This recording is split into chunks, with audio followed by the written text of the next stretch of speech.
Yes, Jeff Peskin from New York City.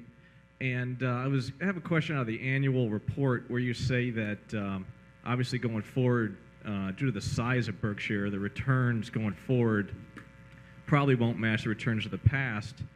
And then you go on to state that one thing that may hinder that is the fact that you don't really like to sell companies that you own. And I would just like to know what the reasoning is in that if you've got a company or investment that you don't think is going to do as well as where you could put the money going forward, what really the reasoning is for holding on and not redeploying the money elsewhere. Yeah. I'll just correct you just slightly on that. I didn't say we'd probably do worse than the past. I said we will do worse than the past. I mean, there's no way we could match percentage numbers of the past that, we would, in a period that would not take that long, we would, assuming we paid out nothing, we would gobble up the whole GDP, which is something we may think about occasionally, but we don't really expect to accomplish. And the second point that relates to size. That does not relate to our unwillingness to sell businesses, because that unwillingness has existed for decades. But the size has not existed for decades. The size is, doubling 12 billion or so is harder than doubling 1.2 billion, which was harder than doubling 120 million. I mean, there's no question about that. So eventually, well, already it will be a drag on performance. It doesn't mean that the performance will be terrible, but it does mean that 23% is an historical figure that has no predictive value. The unwillingness to sell businesses, like I say, goes back a long way. That is not what that if that hurts performance, it's peanuts. That's simply a fact of a function of the attitude Charlie and I have, is that if we want to live our lives, we find it a rarity when we find people in the business that we want to associate with. When we do find that, we enjoy it. We don't see any reason to make an extra 0.5% a year or 1% a year.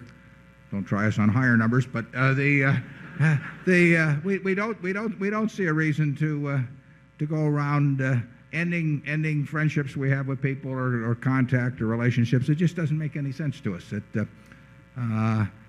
We don't want to get committed to that sort of activity. We know we wouldn't do it if we were a private company.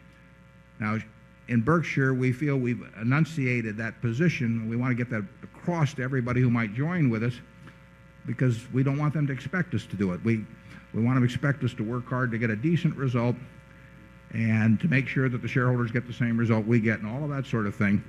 But we don't want to enter into any implicit contract with our fellow shareholders that will cause us to have to behave in a way that we don't want to behave.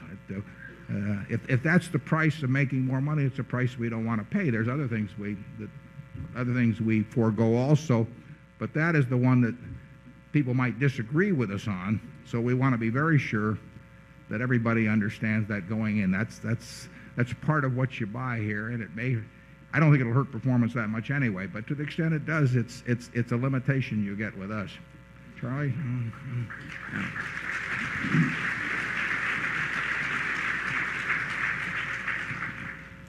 I don't think there's any way to measure it exactly, but my guess is that if you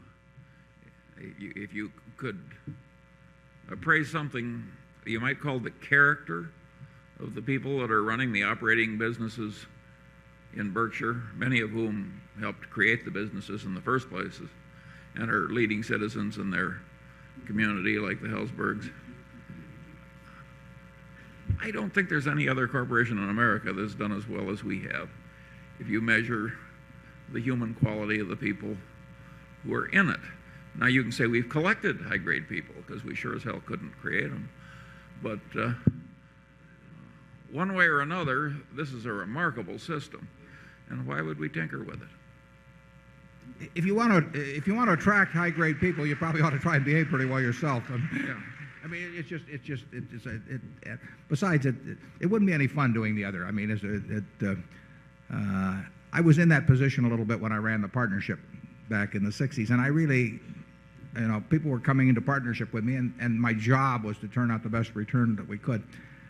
And I found that if I got into a business, that presented certain alternatives that I didn't like. So Berkshire's much more satisfactory in that respect.